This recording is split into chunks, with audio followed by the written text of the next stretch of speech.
আসন্ন ঈদুল আজহা উপলক্ষে দেশের বিভিন্ন প্রান্তের পশুর হাটে গরু উঠতে শুরু করলেও কাঙ্ক্ষিত দাম না পাওয়ায় চরম হতাশায় পড়েছেন খামারি ও গরু ব্যবসায়ীরা। বৈরী আবহাওয়া, বৈশ্বিক অর্থনৈতিক মন্দা ও দ্রব্যমূল্যের ঊর্ধ্বগতির প্রভাবে বাজারে গরুর দাম কমে যাওয়ায় তাদের মাঝে উদ্বেগ দেখা দিয়েছে।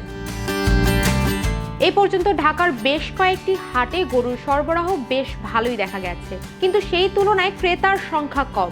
বড় সাইজের দেশি গরুর দাম প্রতি মণে 2 থেকে 3 হাজার টাকা পর্যন্ত কমে গেছে। কিছু জায়গায় দেখা গেছে গত বছর যে গরুটি 1,20,000 টাকায় বিক্রি হয়েছে, সেই একই ধরনের গরু এবার 90 থেকে 95 হাজার টাকায়ও বিক্রি করতে হচ্ছে।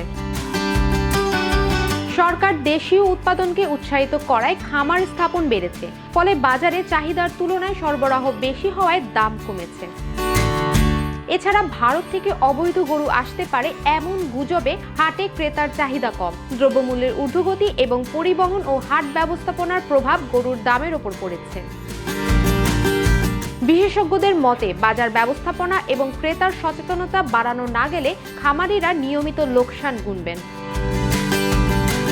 এছাড়া সরকারি উদ্যোগে অনলাইন হাটগুলোকে আরও কার্যকর করতে হবে। এরই সাথে সীমান্ত দিয়ে অবৈধ পশু প্রবেশের বিরুদ্ধে কঠোর নজরদারি বাড়াতে হবে। বাজারে ক্রেতার চাপ বাড়ার সাথে দাম কিছুটা বাড়তে পারে বলে আশাবাদ ব্যক্ত করেছেন ব্যবসায়ীরা। তবে সেটা পর্যাপ্ত হবে কিনা তা নিয়ে রয়েছে সন্দেহ।